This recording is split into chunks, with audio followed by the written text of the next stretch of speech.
ဒီနေ့ကကြော်ကြော်တယောက်မျှော်လင့်ထားတဲ့ digital marketing ရာထူးအတွက်အင်တာဗျူးဖြေရမယ့်နေ့ပါ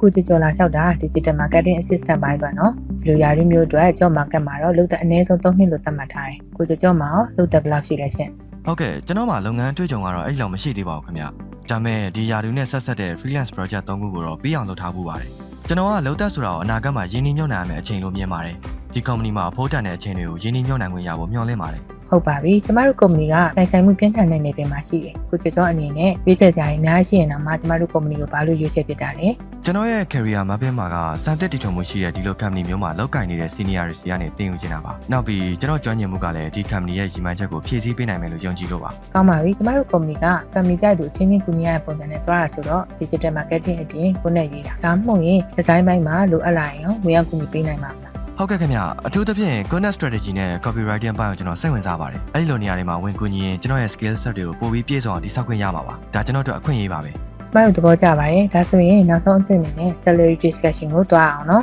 ညမလက်စာ9သိန်းလို့ပြောထားတယ်နော်ကျမတို့ဘက်က4သိန်းနဲ့ကမ်းလှမ်းမယ်ဆိုရင်ရောအဆင်ပြေနိုင်မလားရှင်ကျွန်တော်ဘက်ကတော့9သိန်းလိုချင်ပါတယ်ဒါမဲ့ဒီ company ကနေအတွေ့အကြုံယူခြင်းစိတ်ကပိုများတဲ့အတွက်4သိန်းခွဲနဲ့စဖို့အဆိုပြုချင်ပါတယ်ဒီပထမ6လမှာကျွန်တော်တန်ဖိုးရှိတဲ့ contribution ပေးနေကြောင်းသက်သေပြပါမယ်အဲ့ဒီနောက်ပိုင်းမှာတော့ performance based risk အတွက်ဆွေးနွေးခွင့်ပြန်ပေးပါလို့တောင်းဆိုချင်ပါတယ်ဟုတ်ကဲ့ပါ4သိန်းခွဲကိုကျမတို့ဘက်ကစဉ်းစားပေးပါမယ်ကောင်းပါပြီကိုကျော်ကျမတို့ဘက်ကနေရွေးချယ်ပေးရတဲ့တိကျပြန်နဲ့ဆက်သွယ်ပေးပါမယ်ကျေးဇူးတင်ပါတယ်ခင်ဗျဒီຢာတို့တကယ်ပဲစိတ်ဝင်စားပါတယ်ကျွန်တော်တို့ရဲ့နောက်ထပ်တစ်ဆင့်ကိုတေချာသိချင်လို့ပါကျွန်တော်မျှော်လင့်ရမယ့် deadline ကဘယ်ချိန်လောက်ဖြစ်မလဲဒါမှမဟုတ်ဘယ်ရက်ထိစောင့်အောင်မလဲဆိုတာကိုသိလို့ရမလားခင်ဗျစိတ်ကောင်းတဲ့မိကုံးမှာကျမတို့အနေနဲ့လာမယ့်တောက်ကြနေညနေလောက်မှာအဖြေကို email နဲ့အကြောင်းပြနိုင်ပါလိမ့်မယ်ဟုတ်ကဲ့ပါခင်ဗျအဲ့ဒီရက်ထိစောင့်နေပါမယ်ဒီနေ့အချိန်ပေးပြီး interview ပေးတဲ့အတွက်ကျေးဇူးများကြီးတင်ပါတယ်ခင်ဗျ